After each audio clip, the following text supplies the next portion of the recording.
പത്തരമാറ്റ് സീരിയലിന്റെ latest episode review ആണ് പറയുന്നത്. അങ്ങനെ ആ ഒരു പൂജയ്ക്ക് തുടക്കം കുറിക്കാൻ വേണ്ടിയിട്ട് നയന ആദ്യം തന്നെ ആ ഒരു പൂക്കുട്ട് തുറന്നു നോക്കുന്ന സമയത്തിന് അതിൽ പാമ്പിനെയൊന്നും കാണുന്നില്ല. ജലജയുടെ മനസ്സിൽ ആശങ്കയുടെ കനലാളിക്കത്തി. എടാ, പൂക്കുട്ടയിൽ പാമ്പില്ലല്ലോ, അതെവിടെ പോയി? ജലജ പതിഞ്ഞ സ്വരത്തിൽ പക്ഷേ പരിഭ്രാന്തിയോട് തന്നെ അബിയോട് ചോദിച്ചു. അബി പറയുന്നുണ്ട്, അമ്മ ഒന്ന് അടങ്ങി നിൽക്ക്, അതങ്ങനെ പുറത്തു പോകുന്നില്ല. ചിലപ്പോൾ രാത്രിയിൽ ആരും കാണാതെ ആ കൂടയിൽ നിന്നും മെഴഞ്ഞു പുറത്തേക്ക് പോയിട്ടുണ്ടാവും. അതിവിടെ എവിടെയെങ്കിലും കാണും, ഒളിച്ചിരിക്കുന്നുണ്ടാവും. അബി തിടുക്കത്തിൽ മറുപടി നൽകി. അവന്റെ ശബ്ദത്തിൽ പോലും പേടിയുടെ നേരിയ വിറയലുണ്ടായിരുന്നു. അയ്യോ, ഇനിയിപ്പോൾ ആ മൂർഖനെങ്ങാനും എൻ്റെ അടുത്തേക്കെങ്ങാനും വരുമോ? എനിക്കിവിടെ നിൽക്കാൻ വയ്യടാ, ഞാൻ വേഗം പുറത്തേക്ക് ഇറങ്ങാണ്. ഈശ്വര, എവിടെ നിന്നാൽ ശരിയാവില്ല. ജലജയുടെ ഭയം അണ പൊട്ടി ഒഴുകാൻ തുടങ്ങി. അന്നേരം അബി പറഞ്ഞിട്ട്, അമ്മേ പോവരുത്, നമ്മൾ ഇവിടെ നിന്നും പോയി കഴിഞ്ഞാൽ എല്ലാവർക്കും സംശയം തോന്നും. പൂജ കഴിയുന്നത് വരെ നമ്മൾ ഇവിടെ തന്നെ പിടിച്ചു നിൽക്കണം. ആ പാമ്പ് ഇവിടെ എവിടെയെങ്കിലുമൊക്കെ കാണും. അതേതായാലും പുറത്തു വരട്ടെ. ഇപ്പം നമ്മൾ പോകുന്നത് കണ്ട ഇവരെല്ലാവരും വിചാരിക്കും നമ്മളാണ് ഈ പാമ്പിനെ ഇങ്ങോട്ടേക്ക് കൊണ്ടുവന്നതെന്ന്. അതുകൊണ്ട് അമ്മ കുറച്ചു നേരം ഒന്നും മിണ്ടാതിരിക്ക്. അബി അവളുടെ കയ്യമർത്തി പിടിച്ചുകൊണ്ട് തന്നെ പറഞ്ഞു. ഭയത്തിൻ്റെയും കുറ്റബോധത്തിൻ്റെയും നടുവിൽ അവർ വിരങ്ങലിച്ചു നിന്നു. നയന എല്ലാവർക്കും പ്രസാദം നൽകി. അനുഗ്രഹം തേടുമ്പോഴും ജലജ മനസ്സിൽ മൂർഖനെ തന്നെ വിളിച്ച് പ്രാർത്ഥിച്ചു. ദൈവമേ, അതെവിടെ പോയി ഒളിച്ചിരിക്കുകയായിരിക്കും? ഇതിലേതെങ്കിലും ഒരാളെ അങ്ങ് കൊത്തിയാൽ മതിയായിരുന്നു. ഇനിയിപ്പോൾ എൻ്റെ അടുത്തേക്കെങ്ങാനും വരുമോ ഈശ്വര എന്നൊക്കെ ചിന്തിച്ച് ആകെ പേടിച്ച് നിൽക്കുമായിരിക്കട്ടോ അബി. ഇതേ സമയത്തന്നെ നയനയോട് ആദർശ് പറയുന്നുണ്ട്, നയനെ നീ സന്തോഷത്തോടെ പൂജ ചെയ്യേ. ഇത് നമുക്ക് വളരെ സന്തോഷമുള്ള ദിവസമാണ്. മുത്തശ്ശനും മുത്തശ്ശിയും അവരുടെ സന്തോഷം പങ്കുവച്ചു. ആദർശനും നയനക്കും ഒരു കുഞ്ഞുണ്ടായി കാണണമെന്നുള്ളത് ഞങ്ങളുടെ എല്ലാവരുടെയും വലിയ ആഗ്രഹമായിരുന്നു. ഇനി അതങ്ങ് സാധിച്ചാൽ മതി. എന്നിട്ട് ഈ ലോകത്ത് നിന്ന് പോയാലും കുഴപ്പമില്ല എന്ന് പറയുന്ന സമയത്തിനെ പറയുന്നുണ്ട്, അയ്യോ മുത്തശ്ശ, അങ്ങനെയൊന്നും പറയരുത്. ഞങ്ങൾക്കെല്ലാം വേണ്ടി ഇനിയും മുത്തശ്ശൻ ഒരുപാട് കാലം ജീവിക്കണം. പൂജയുടെ മംഗളകർമ്മങ്ങളെല്ലാം അവസാനിച്ചപ്പോഴാണ് അവിടേക്ക് നന്ദുവിൻ്റെ കടന്നുവരവ്. നയനയുടെ പ്രത്യേക ക്ഷണപ്രകാരമായിരുന്നു നന്ദു അങ്ങോട്ടേക്ക് എത്തിയത്. നന്ദുവിനെ കണ്ടതോടുകൂടി തന്നെ ജാനകിക്ക് അതത്രങ്ങ് രസിച്ചില്ല. ദേ, ഇവളും വന്നിട്ടുണ്ട്. ഇനിയിപ്പോൾ എന്താ വേണ്ടത്? ഇവിടെ വെച്ചെങ്ങാനും ആ പാമ്പിനെ കണ്ടാൽ നമ്മൾ കൈയോടെ പിടിക്കുമോ എന്നാ തോന്നുന്നത്. നമ്മൾ ഇനി എന്ത് ചെയ്യും? ജലജ വീണ്ടും ഭയന്നുകൊണ്ട് ചോദിച്ചു. അബി അവളെ സമാധാനിപ്പിക്കാൻ ശ്രമിച്ചു. അമ്മ ഒന്നും മിണ്ടാതിരിക്ക്. ഞാൻ എല്ലാ CCTV ക്യാമറകളും പ്രവർത്തനരഹിതമാക്കിയിട്ടുണ്ട്. നമ്മളാരും പിടികൂടത്തൊന്നുമില്ല. പാമ്പ് എങ്ങനെയോ ഇങ്ങോട്ടേക്ക് വന്നു കയറിയതാണെന്ന് എല്ലാവരും കരുതിക്കോളും.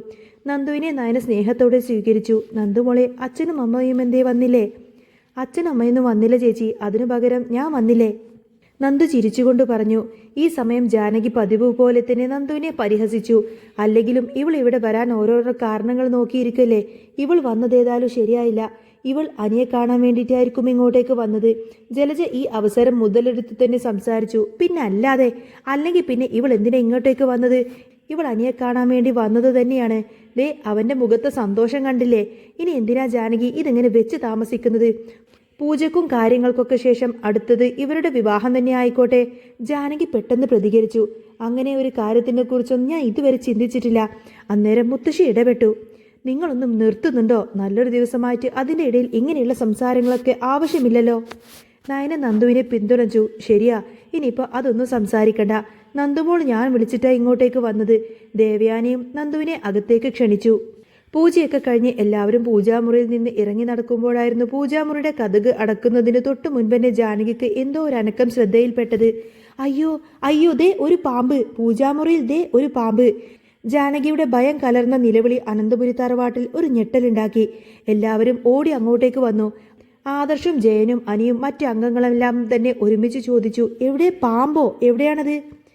ദേ, ആ ഫോട്ടോയുടെ പുറകിലുണ്ട്. ഞാൻ ശരിക്കും കണ്ടതാണ്. ഒരു മൂർഖൻ പാമ്പ് അവിടെ പത്തി വിടർത്തി നിന്നിട്ട് എന്നെ ഇങ്ങനെ നോക്കുന്നുണ്ടായിരുന്നു. ഭയന്ന് വിറച്ചുകൊണ്ട് തന്നെ ജാനകി പറഞ്ഞു. ദൈവമേ, ഇതിൻ്റെ അകത്താണല്ലോ നമ്മൾ പൂജ നടത്തിയത്. എന്തൊക്കെയോ പ്രശ്നമുണ്ട്. പൂജാമുറിയിൽ പാമ്പ് വന്ന് കയറുക എന്നൊക്കെ പറഞ്ഞാൽ? മുത്തശ്ശൻ ആകാംക്ഷയോട് ചോദിച്ചു. ജാനകി, നീ ശരിക്കും കണ്ടതാണോ? പിന്നെ ഞാൻ കണ്ടതാണച്ചാ, വലിയൊരു കരിമൂർഖൻ. ഇത്രയും നേരം നമ്മളെല്ലാം ഇവിടെ ഉണ്ടായിരുന്നു. നയന പൂജയും നടത്തി. അപ്പോഴൊന്നും ഒന്നും സംഭവിക്കാതിരുന്നത് നന്നായി. എങ്ങനെയെങ്കിലും നമുക്കിനി ആ പാമ്പിനെ പിടിക്കണം. പാമ്പ് പിടുത്തക്കാരനെയോ ഫോറസ്റ്റുകാരെയോ ആരെങ്കിലും വിളിച്ചു വരുത്ത്. ജാനകി പരിഭ്രാന്തയായി. ആദർശ് പെട്ടെന്ന് അവിടെ അങ്ങ് തട്ടി നോക്കിയപ്പോൾ പാമ്പ് ചീറ്റിക്കൊണ്ട് തന്നെ മുന്നിലേക്ക് വന്നു. പാമ്പുണ്ട് കേട്ടോ, ആരും അങ്ങോട്ടേക്ക് കയറണ്ട. ആദർശ് എല്ലാവർക്കും ഒരു മുന്നറിയിപ്പ് പോലെ നൽകി. എങ്ങനെയാ ഈ പാമ്പ് ഇതിനകത്തേക്ക് കയറി കൂടിയത്? ഇത്രയും നേരം ഇവിടെ ഉണ്ടായിരുന്നല്ലോ. ഈ സമയത്തിന് ജലജയുടെ മനസ്സിൽ ഒരു കുതന്ത്രം ഉദിച്ചു. ഭയം മറന്നുകൊണ്ട് തന്നെ അവൾ നയനെ കുറ്റപ്പെടുത്താൻ തുടങ്ങി. എങ്ങനെ പാമ്പ് കയറി കൂടാതിരിക്കും? ഈ പൂജ നടത്തിയത് ഭഗവതിമാർക്കൊന്നും ഇഷ്ടപ്പെട്ട് കാണില്ല. അതുകൊണ്ടാണ് ഇങ്ങനെയൊക്കെ സംഭവിച്ചത്. ദേ ഇവളല്ലേ പൂജ നടത്തിയത്, അവൾ ശുദ്ധമായ മനസ്സോടുകൂടിയൊന്നല്ല പൂജ ചെയ്തത്. ആ പൂജയ്ക്ക് ഫലവുമില്ല. അതുകൊണ്ട് തന്നെയാണ് ഇങ്ങനൊരു അശുഭലക്ഷണം കണ്ടത്. പൂജാമുറിയിൽ പാമ്പ്, അയ്യോ ഇനിയിപ്പോൾ ഇതൊരു ഫലമില്ലാതായി വരുമോ? അതുമാത്രല്ല, ഇവിടെ പൂജ നടത്തിയത് നേരത്തെ എന്തോ ദോഷമുണ്ട്, സർപ്പദോഷമുണ്ട്. അതിനെന്തെങ്കിലും പരിഹാരം ചെയ്തില്ലെങ്കിൽ ഈ കുടുംബത്തിനും ഗർഭിണിയായിരിക്കുന്ന ഇവൾക്കും ദോഷകരമായിരിക്കും. ഇവളുടെ വയറ്റിലെ കുഞ്ഞു പോലും ഇല്ലാതാവാൻ സാധ്യതയുണ്ട്. ജലജയുടെ വാക്കുകളിൽ പകയുടെ തീവ്രത നിറഞ്ഞു. ദേവയാനി ഉടനെ തന്നെ ജലജയെ തടഞ്ഞു. ജലജയെ, നീ ഒന്നും മിണ്ടാതിരിക്കുന്നുണ്ടോ? നീ ഇപ്പോൾ ഈ അശുഭകാര്യം പറയേണ്ട കാര്യമൊന്നുമില്ല. ഇന്ന് നയനമോള് പൂജ ചെയ്ത ദിവസമാണ്. ഇവിടെ ഒരു നല്ല ദിവസം. അപ്പോൾ തന്നെ ഒരു പാമ്പിനെ കണ്ടു എന്നുള്ളത് സത്യം തന്നെയാണ്. പാമ്പല്ലേ അത്? എവിടെ നിന്നെങ്കിലുമൊക്കെ എഴിഞ്ഞു വന്നിട്ടുണ്ടാവും. അങ്ങനെയുള്ളപ്പോൾ പിന്നെ എന്തിനാണ് ഈ അനാവശ്യ വർത്തമാനമൊക്കെ പറയുന്നത്? എന്നാൽ ഈ സംഭവത്തെ നന്ദു അങ്ങനെ നിസാരമായിട്ടൊന്നും കണ്ടില്ല. ഒരു പോലീസ് ഉദ്യോഗസ്ഥയുടെ നിരീക്ഷണ പാടവത്തോടെ അവൾ സംസാരിച്ചു. പാമ്പൊക്കെ തന്നെയാണ്, പക്ഷേ ഈ പൂജാമുറിക്കുള്ളിൽ തന്നെ പാമ്പ് എങ്ങനെ വന്നു എന്ന കാര്യം അറിയണല്ലോ. ഇത്രയും വലിയൊരു സർപ്പം എവിടെ നിന്നിങ്ങോട്ടേക്ക് എഴഞ്ഞു വരാനാണ്? അതും ഈ പൂജാമുറിക്കകത്ത് തന്നെ. ഇത് ആരുടെയെങ്കിലും പ്ലാനാണോ എന്ന് എനിക്ക് സംശയമുണ്ട്. നന്ദു തൻ്റെ സംശയം തുറന്നു പറഞ്ഞു. നയന ആദ്യം നന്ദുവിനെ തടഞ്ഞു. ഏയ് നന്ദു, അങ്ങനെയൊന്നും ആയിരിക്കില്ല. ഇന്നലെ നമ്മൾ പൂക്കടയിലെ പൂവൊക്കെ കൊണ്ടുവച്ചിരുന്നല്ലേ, അതിൻ്റെയൊക്കെ ഗന്ധം അടിച്ചിട്ടെങ്ങാനും വന്നതായിരിക്കും. ശരിയാ, ആ പൂക്കുട്ടലക്കുള്ളിലോ വല്ലോ സർപ്പം ഉണ്ടായിരുന്നതായിരിക്കും. വല്യമ്മ നയനയും കൂട്ടിപ്പോയിട്ട് പൂവൊക്കെ വാങ്ങിച്ചില്ലേ, ആ പൂക്കുട്ടകത്ത് വന്നതായിരിക്കും. നമ്മൾ പാമ്പിലൊക്കെ മണ്ണടിക്കുമ്പോൾ മണ്ണിൻ്റെ കൂടെ പാമ്പ് വരാറില്ലേ, അതുപോലെ തന്നെ പൂവിൻ്റെ കൂടെ ഇരുന്നതായിരിക്കും. അക്കാര്യത്തിൽ ഇനി നന്ദുവിന് എന്താ സംശയം? ആരെയാ നന്ദു സംശയിക്കുന്നത്? അഭി വളരെ രാഘവത്തോടെ അങ്ങ് സംസാരിക്കാൻ ശ്രമിച്ചു. നന്ദുവിൻ്റെ മറുപടി അവനെ വെട്ടിലാക്കി. എന്നാലും പൂവും പൂക്കുട്ടയും കൊണ്ടുവന്നത് നയനേച്ചിയല്ലേ? എന്നിട്ട് അപ്പോഴേക്കും ചേച്ചി കണ്ടില്ലല്ലോ. നയനയുടെ മറുപടി അബിയുടെ വാദത്തെ തകർത്തു. അല്ല, ആ പൂക്കുട്ടയിലൊന്നും ഇല്ലായിരുന്നു. ഞാനും അമ്മയും കൂടിയല്ലേ കൊണ്ടുവന്നത്. ഞങ്ങൾ അത് തുറന്ന് പൂവൊക്കെ പരിശോധിക്കുകയും ചെയ്തിരുന്നു. ഈ പൂവിൻ്റെ കൂടെ വന്നതാണെന്നും എനിക്ക് തോന്നുന്നില്ല. അല്ലാതെ എങ്ങാനും കയറി വരാനുള്ള സാധ്യതയുണ്ടോ? മുത്തച്ഛൻ ഇടപെട്ടു. അതിനുള്ള സാധ്യതയൊക്കെ വളരെ കുറവാണ്. ഇതുപോലൊരു വലിയ കരിമൂർക്കനേതായാലും അതിനെ പിടികൂടാനുള്ള ഏർപ്പാടുകൾ ചെയ്യണം. ആദർശ് വിളിച്ചു പറഞ്ഞതനുസരിച്ച് പാമ്പിനെ പിടിക്കാൻ വിദഗ്ധർ എത്തിച്ചേർന്നു. അതിവിദഗ്ധമായി അവർ ആ പാമ്പിനെ പിടികൂടി. പാമ്പിനെ പരിശോധിച്ച ശേഷം അവർ ചില ഞെട്ടിക്കുന്ന വിവരങ്ങൾ വെളിപ്പെടുത്തി. ഇത് പേടിക്കേണ്ടതൊന്നുമില്ല. ഇതെന്തായാലും കാട്ടിൽ നിന്നും കയറി വന്ന പാമ്പൊന്നുമില്ല. ഇത് കുറേ നാളായിട്ട് ആരോ വളർത്തുന്ന പാമ്പാണ്. ഒരു പാമ്പാട്ടിയുടെ പാമ്പാണിത്. ഇതേതായാലും നല്ലതുപോലെ ട്രെയിനിങ് കിട്ടിയ പാമ്പാണ്. അതുപോലെ തന്നെ ഇതിൻ്റെ വിഷപ്പല്ലുകൾ ചിലതൊക്കെ എടുത്തിട്ടുണ്ട്. വിഷം ഇടയ്ക്കിടയ്ക്ക് എടുക്കാറുള്ളൊരു പാമ്പാണിത്. അല്ലാതെ ഇത് പെട്ടെന്ന് ഇങ്ങോട്ടേക്ക് കയറി വന്നതൊന്നുമല്ല. ഇത് എവിടെ നിന്നോ ആരോ ഇങ്ങോട്ടേക്ക് കൊണ്ടുവിട്ടതാണെന്ന് ആ വിദഗ്ധൻ സംശയം പോലെ പറഞ്ഞു. മുത്തശ്ശൻ അത് കേട്ട് ഞെട്ടി. ആര് കൊണ്ടുവിടാനാ ഇങ്ങോട്ട്? ഇതാര് വളർത്തുന്ന പാമ്പാണ്? കണ്ടില്ലേ, ഇത് കരിമൂർക്കൻ്റെ ലക്ഷണം മൊത്തമുണ്ട്. ഇത് മനഃപൂർവ്വം ആരെങ്കിലും എന്തെങ്കിലുമൊക്കെ ചെയ്തതായാലും സാധ്യതയുണ്ട്. പാമ്പ് പിടുത്തക്കാരൻ പറഞ്ഞു. അല്ല, ഞാൻ പറയുന്നത് കൊണ്ടൊന്നും തോന്നരുത്. ഇന്നത്തെ കാലത്ത് ഇങ്ങനെ പല സംഭവങ്ങളും നടക്കുന്നുണ്ട്. നിങ്ങൾ പത്രത്തിലൊക്കെ വായിക്കാറില്ലേ? പലരും ഇങ്ങനെയുള്ള രീതിയിലൊക്കെ കൊലപാതകങ്ങൾക്കൊക്കെ ഉപയോഗിക്കാറുണ്ട്. പാമ്പാട്ടിയുടെ കയ്യിൽ നിന്നൊക്കെ പാമ്പിനെ വാങ്ങിച്ചു കൊണ്ടുപോയി ആളുകളെ കൊല്ലുന്ന കാര്യങ്ങളൊക്കെ നമ്മൾ വായിച്ചിട്ടില്ലേ? അതുപോലെ എന്തെങ്കിലും മനസ്സിൽ കരുതിയിട്ട് ഇങ്ങനെ ഒരു കാര്യം ചെയ്തതാണെങ്കിലോ? അങ്ങനെ ഒരു സാധ്യത തള്ളിക്കളയാനൊന്നും പറ്റില്ല. പാമ്പ് പിടുത്തക്കാരൻ പാമ്പിനെയും കൊണ്ടുപോയപ്പോൾ അഭിയും ജലജയും പരസ്പരം നോക്കി വിറച്ചു നിന്നു. എടാ, ഇതെല്ലാം പൊളിയാടോ. പാമ്പിനെ ഇവർ കൊണ്ടുവന്നതാണെന്ന് മനസ്സിലാക്കിയിട്ടുണ്ട്. ആരോ വളർത്തുന്ന പാമ്പെന്നാണല്ലേ അയാൾ പറഞ്ഞത്. ഇത് നമ്മുടെ തലയിൽ തന്നെ വരുമോ? ജലജയുടെ ശബ്ദമിടറി. അമ്മ ഒന്നും മിണ്ടാതിരിക്ക്. എങ്ങനെ വരാനാണ്? ഞാൻ എന്താ പാമ്പിനെ എടുത്തിട്ട് വരുമ്പോൾ ആരെങ്കിലും കണ്ടിട്ടുണ്ടോ? പാമ്പാട്ടി രാത്രിയിൽ കൊണ്ടുവരുന്നതും ആരും കണ്ടിട്ടില്ല. സെക്യൂരിറ്റി അവിടെ ഇല്ലായിരുന്നു. പിന്നെയുള്ള CCTV ക്യാമറകളെല്ലാം തന്നെ ഞാൻ അവിടെ കേടാക്കി വെച്ചിരുന്നു. അതുകൊണ്ട് പിന്നെ ആ കാര്യത്തിൽ ഏതായാലും തീരുമാനമായി. അമ്മ ഒന്നും മിണ്ടാതിരിക്ക്. അബി പുറമേ ധൈര്യം നടിച്ചുകൊണ്ട് പറഞ്ഞു. ആദർശ് എല്ലാവരുമായിട്ട് ഈ കാര്യം ചർച്ച ചെയ്തു. മനഃപൂർവ്വം ഇതാരെങ്കിലും ചെയ്തതാണോ എന്ന് സംശയമുണ്ടായിരുന്നു. നമ്മൾ അനന്തപുരി തറവാട്ടുകാർക്ക് ഒരുപാട് ശത്രുക്കളുള്ളതല്ലേ. ഇന്ന് നയനയുടെ പൂജയും കൂടിയാണ്. അപ്പോൾ പൂജ മുടക്കുന്നതിനോ നയനെ ഉപദ്രവിക്കാനോ വേണ്ടിയിട്ട് ആരെങ്കിലും പാമ്പിനെ കൊണ്ടുവന്നതായിരിക്കും. അങ്ങനെ പൂജാമുറിയിൽ വിട്ടതാണെങ്കിലോ? മുത്തശ്ശൻ പറഞ്ഞു. ആ കാര്യത്തിൽ സംശയിക്കാതിരിക്കാൻ പറ്റില്ല.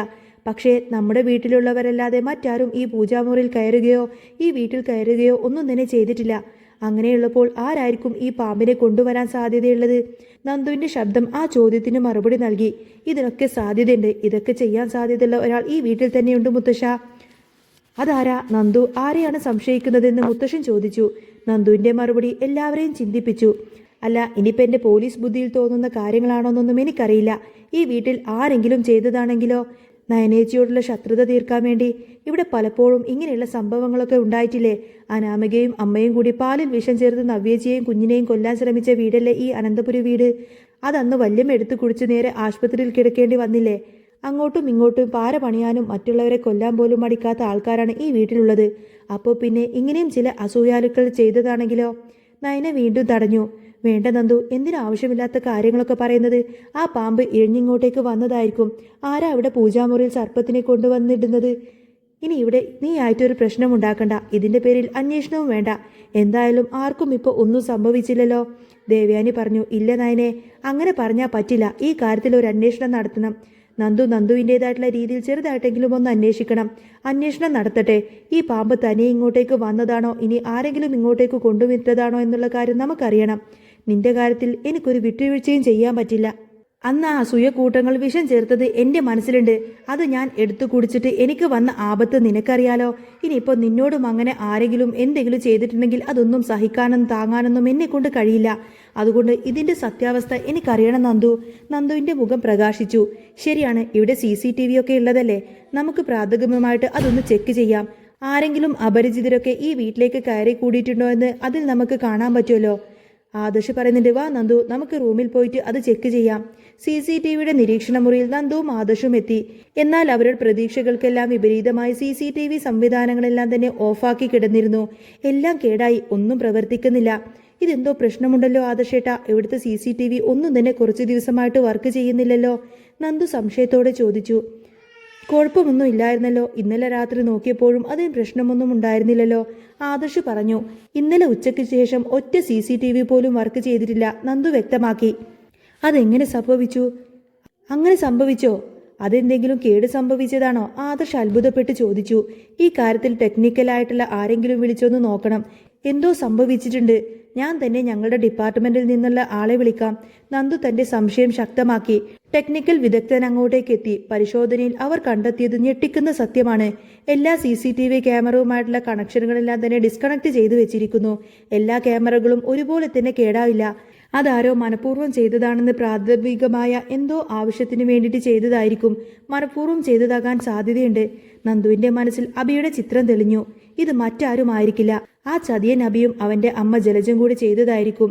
അബി പല രീതിയിലും നയനേച്ചിയെ ഉപദ്രവിക്കാൻ ശ്രമിക്കുന്നുണ്ട്. അവനായിരിക്കും ഇതൊക്കെ പ്ലാൻ ചെയ്തത്. അവന്റെ കൂട്ടുകാരുണ്ടല്ലോ, ആ സിയയും സച്ചിയും വേണുവും, അവരെല്ലാം കൂടി പ്ലാൻ ചെയ്തതായിരിക്കും ഇത്. പാമ്പിനെ കയറ്റിവിട്ട് നയനേച്ചിയെ കൊത്തിപ്പിക്കാൻ വേണ്ടിയിട്ടായിരിക്കും അവരിത് ചെയ്തത്. ഇവനൊക്കെ ഇതല്ല ഇതിനപ്പുറം ചെയ്യാൻ മടിയില്ലാത്തവനാണ്. തുടർന്ന് നടത്തിയ സൂക്ഷ്മമായ പരിശോധനയിൽ ഒരബദ്ധം സംഭവിച്ചതായി നന്ദു കണ്ടെത്തി. ആകെ 13 ക്യാമറകളിൽ 12 മാത്രം ഡിസ്കണക്ട് ചെയ്തപ്പോൾ ഒരൊറ്റ ക്യാമറ മാത്രം അബി വിട്ടുപോയിരുന്നു. ഒരു പക്ഷേ തിരക്കിനിടയിലോ അശ്രദ്ധ കൊണ്ടോ സംഭവിച്ച കയ്യബദ്ധം. ദേ ഒരെണ്ണമുണ്ട്, ടെക്നീഷ്യൻ വിഭാഗത്തിലെ ഒരാൾ വിളിച്ചു പറഞ്ഞു. ആഹാ, അതൊന്ന് ഓണാക്കിക്കേ. അതിൽ വിഷ്വൽസ് കിട്ടുമോ എന്ന് നോക്കിക്കേ. നന്ദു ആവേശഭരിതയായി. ആ ഒരൊറ്റ ക്യാമറയിൽ വിഷ്വൽസ് മാത്രം അവസാനം ലഭ്യമായി. അത് മെയിൻ ഡോറിൽ അഭിമുഖമായുള്ള ക്യാമറയിലായിരുന്നു. ദൈവത്തിന്റെ കയ്യൊപ്പ് എന്ന് പറഞ്ഞതുപോലെ തന്നെ ആ ദൃശ്യങ്ങളിൽ യാതൊരു മുറയും കൂടാതെ സത്യം വിളിച്ചു പറഞ്ഞു. ദൃശ്യങ്ങളിൽ പമ്മി വരുന്ന പാമ്പാട്ടിയും അയാൾക്ക് പിന്നാലെ അബി കൈമാറുന്നതും പണം വാങ്ങി വേഗത്തിൽ പോകുന്നതും എല്ലാ ദൃശ്യങ്ങളും വ്യക്തമായിട്ട് തന്നെയുണ്ട്. ആ കാഴ്ച നന്ദുവിനെ ഉറപ്പിച്ചു. ഇതെല്ലാം ചെയ്തത് അബി തന്നെയാണ്. ജ്വല്ലറിയിലെ കള്ളത്തരങ്ങളും അനഘയോട് ചെയ്ത ക്രൂരതകളും ഇപ്പോൾ നയനെ കൊല്ലാൻ വേണ്ടി പാമ്പിനെ കൊണ്ടുവച്ചതും എല്ലാം കൂടി ഓർത്തപ്പോൾ നന്ദുവിന് രക്തം തിളച്ചു. നേരെ ഈ വിഷ്വൽസുമായി അവർ നേരെ എല്ലാവരുടെയും മുന്നിലേക്ക് പാഞ്ഞെത്തി. ആദർശ് ആകാംക്ഷയോട് ചോദിച്ചു. എന്തെങ്കിലും തെളിവ് കിട്ടിയോ നന്ദു? നമ്മുടെ CCTV ക്യാമറകളൊക്കെ കേടായത് കറക്റ്റ് സമയത്താണോ? അത് മനഃപൂർവ്വം ആരെങ്കിലും കരുതി കൂട്ടി ചെയ്തതല്ലേ? നന്ദുവിന്റെ ശബ്ദം തറവാട്ടിൽ മുഴങ്ങി. അതെ, ഇതൊരാൾ കരുതി കൂട്ടി ചെയ്തത് തന്നെയാണ്. അത് വേറെ ആരുമല്ല. ചെയ്തത് ദേ ഈ നിൽക്കുന്ന അബിയാണ്. അബിയും ജലജയും കൂടി ഞെട്ടിത്തെറിച്ചു നിന്നു.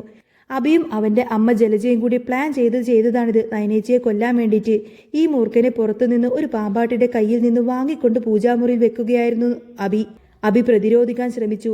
എന്താ അതിന് തെളിവുള്ളത്? നീ ആവശ്യമില്ലാത്ത പല കേസുകളും എന്റെ തലയിൽ കുത്തിവെക്കാൻ നോക്കിയിട്ടുണ്ട്. നിന്റെ നവ്യച്ചോട് നിനക്ക് ദേഷ്യം കാണും, നയനേച്ചിയോട് സ്നേഹം കാണും. അതുകൊണ്ടല്ലേ നീ വെറുതെ ആവശ്യമില്ലാതെ എന്നെ ഇങ്ങനെ കുറ്റക്കാരനാക്കുന്നത്? അന്നേരം നന്ദുവിന് ദേഷ്യം വന്നു. ഇനി നീ ഒരു അക്ഷരം പോലും മിണ്ടിപ്പോവരുത്. നവ്യേച്ചിയും നയനേച്ചിയൊക്കെ എനിക്ക് ഒരുപോലെ തന്നെയാണ്.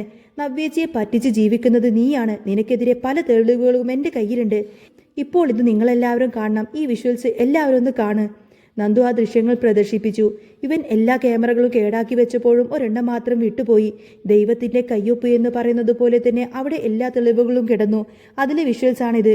സത്യം എന്തായാലും തെളിയും. ഒന്നുമില്ലെങ്കിലും നയനേച്ചി ശുദ്ധമായ മനസ്സോടുകൂടി പൂജ നടത്തിയതല്ലേ, പ്രാർത്ഥിച്ചതല്ലേ. അപ്പൊ പിന്നെ അതിന്റെ പ്രതിഫലം എന്തായാലും ഇല്ലാതിരിക്കില്ലല്ലോ. അതാണ് ഇതിനൊക്കെ കാരണം. അബി ആ പാമ്പാട്ടിയുടെ കയ്യിൽ നിന്നും പാമ്പിനെ മേടിക്കുന്നതും പണം കൊടുക്കുന്നതും അയാൾ പമ്മി പമ്മി പോകുന്നതും എല്ലാവരും കണ്ടു. ദൃശ്യങ്ങൾ കണ്ട മുത്തശ്ശൻ പൊട്ടിത്തെറിച്ചു. എന്താ അബി ഇത്? നീ ഇത്രമാത്രം ദുഷ്ടനായിരുന്നോ? നീ ഇത്രമാത്രം നീചനായിരുന്നോ? എടാ ചതിയ, നയനെ കൊല്ലാൻ വേണ്ടിയിട്ടാണോടാ നീ ഇത് ചെയ്തത്? അത് ഞാൻ അങ്ങനെയൊന്നും ഉദ്ദേശിച്ചിട്ടില്ല മുത്തശ്ശ. അബി പെട്ടെന്ന് പതറിപ്പോയി. നീ ഇനി ഒരു അക്ഷരം പോലും മിണ്ടിപ്പോവരുത്. നിന്നെ അറസ്റ്റ് ചെയ്യാൻ ഇന്നത്തെ ദിവസം ഇങ്ങോട്ടേക്ക് വരരുതെന്ന് വിചാരിച്ച ഒരാളാണ് ഞാൻ. ഈ പൂജയും പ്രാർത്ഥനകളും ഒക്കെ മുടക്കാതിരിക്കാൻ വേണ്ടിയിട്ട് അതിനുശേഷം വരണമെന്ന് വിചാരിച്ചതാണ്. ആ അനഘയെ കൊല്ലാൻ വേണ്ടിയിട്ട് നീ അവിടെ ചെന്ന് അവളെ ഉപദ്രവിച്ചതിന്റെ ദൃശ്യങ്ങളും എൻ്റെ കയ്യിലുണ്ട്. അത് നിങ്ങൾക്ക് എല്ലാവർക്കും കാണാം. അനഘയെ കൊല്ലേണ്ടത് ഇവന്റെ ആവശ്യമായിരുന്നു. അതുകൊണ്ടാണ് അവൻ അങ്ങനെ ചെയ്തത്. അതുകൊണ്ടാണ് ഇന്ന് അനഘ ഐസിയിൽ കിടക്കുന്നത്. ഇതിനൊക്കെ കാരണക്കാരനായ ഇവനെ അറസ്റ്റ് ചെയ്യാതിരിക്കാനൊന്നും പറ്റില്ല. ഇപ്പൊ നയനയോച്ചിയോടും ഇവനീ ചെയ്ത ക്രൂരത അതൊരിക്കലും എനിക്ക് സഹിക്കാൻ പറ്റില്ല. നന്ദു വികാരഭരിതയായി. ഇത് കേട്ടപ്പോൾ ദേവയാനിക്ക് നിയന്ത്രണം നഷ്ടമായി. ക്രോധം കൊണ്ട് അവർ ചീറ്റിയെടുത്തു. ജലജെ, നീയും ഇതിന് കൂട്ടുനിന്നോടി. ദേവയാന്റെ ചോദ്യം തീവ്രമായിരുന്നു. നിന്റെ മകൻ ചെയ്യുന്ന കൊള്ളരുതായ്മക്കെല്ലാം തന്നെ നീയും കൂട്ടുനിൽക്കുകയാണോ? നീ എന്താ ചെയ്യാൻ ശ്രമിച്ചത്? നയനയെ കൊല്ലാനോ? നയനയുടെ വയറ്റിൽ വളർന്ന കുഞ്ഞിനെ കൊല്ലാനോ? അതൊരിക്കലും നടക്കില്ല. ഇത്രയും ദുഷ്ടത്തരം ചെയ്ത നീയും നിന്റെ മകനും ഇനി ഒരു നിമിഷം പോലും ഈ അനന്തപുരി തറവാട്ടിൽ വേണ്ട. ഇവിടെ നിന്ന് കൊണ്ടുപോയിക്കോ ഈ 2 വിഷപ്പാമ്പുകളെയും. ഭയങ്കരമായ വിഷങ്ങളാണ് നിങ്ങൾ രണ്ടുപേരും. ദേവയാനി ജലജയെയും അബിയെയും വാക്കുകൾ കൊണ്ട് നന്നായി ശകാരിച്ചു. തറവാട്ടിലെ അന്തരീക്ഷം യുദ്ധക്കളം പോലെയായി. ധർമ്മം വിജയിച്ചതിന്റെ ആശ്വാസത്തിൽ നന്ദു തന്റെ ദൗത്യം പൂർത്തിയാക്കി. അവൾ അബിയെ തൂക്കിയെടുത്ത് അറസ്റ്റ് ചെയ്ത് കൊണ്ടുപോയി. തിന്മയുടെ എല്ലാ ശ്രമങ്ങളെയും അതിജീവിച്ച് നയനയുടെ പ്രാർത്ഥനയും പൂജയും അനന്തപുരിൽ ശുദ്ധിയുടെ വെളിച്ചം പരത്തി. ഈശ്വരാനുഗ്രഹം ആ തറവാടിന്മേൽ നിലനിർത്തിക്കൊണ്ട് തന്നെ ദുഷ്ടലാക്കുകൾക്ക് അർഹമായ ശിക്ഷ ലഭിക്കുന്നതോടുകൂടെ തന്നെ ആ ഒരു എപ്പിസോഡ് പൂർണ്ണമായി.